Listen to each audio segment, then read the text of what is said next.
અમદાવાદનું Kalupur railway station પર પણ સુરક્ષામાં વધારો કરવામાં આવ્યો છે। કાલુપુર રેલવે સ્ટેશનમાં 2 પોઈન્ટ શરૂ કરવામાં આવ્યા છે। રેલવે સ્ટેશને મુસાફરોની સુરક્ષાને ધ્યાનમાં રાખી અને 2 પોઈન્ટ શરૂ કરવામાં આવ્યા છે। શંકાસ્પદ માલસામાન પર સતત નજર રાખવામાં આવી રહી છે। જે રેલવે પોલીસ છે, સ્થાનિક પોલીસ છે, તે પણ હાલ આ તપાસમાં જોડાઈ છે। કાલુપુર રેલવે સ્ટેશન પર 2 પોઈન્ટ શરૂ કરવામાં આવ્યા છે। સુરક્ષાના ભાગરૂપે જે મુસાફરો છે, જે માલસામાન લઈને જતા હોય છે, તે માલસામાનની પણ ચકાસણી અહીંયા રેલવે સ્ટેશન પર કરવામાં આવશે।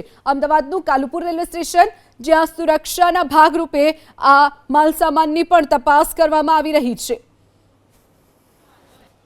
ભારત પાકિસ્તાન સરહદે તંગ પરિસ્થિતિની સીધી અસર અમદાવાદમાં જોવા મળી રહી છે। અમદાવાદના કાલુપુર રેલવે સ્ટેશન પર હાલ જે છે એક સુરક્ષા પોઈન્ટ ઊભો કરવામાં આવ્યો છે। આ સુરક્ષા પોઈન્ટ ઉપર સશસ્ત્ર પોલીસ જવાન ખડે પગે તૈનાત કરવામાં આવ્યા છે અને આપ આ સીધા દ્રશ્યોમાં જોઈ રહ્યા છો કે કોઈ પણ શંકાસ્પદ વ્યક્તિ અથવા શંકાસ્પદ વસ્તુ મળી આવશે તો તેનું સીધું ચેકિંગ કરવામાં આવશે।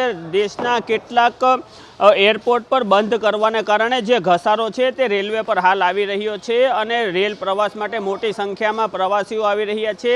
તેને ધ્યાનમાં રાખીને હાલમાં જે ચુસ્ત પોલીસ સુરક્ષા પણ ગોઠવવામાં આવી છે। આપ આ સીધા દ્રશ્યમાં જોઈ રહ્યા છો કે જે કાલુપુર રેલવે સ્ટેશનના ગેટ પર સુરક્ષા કર્મીઓ ખડે પગે તૈયાર છે અને જે કોઈ પણ શંકાસ્પદ લોકો અથવા તો જે પ્રવાસીઓ આવી રહ્યા છે તેની પર તેઓ નજર રાખી રહ્યા છે।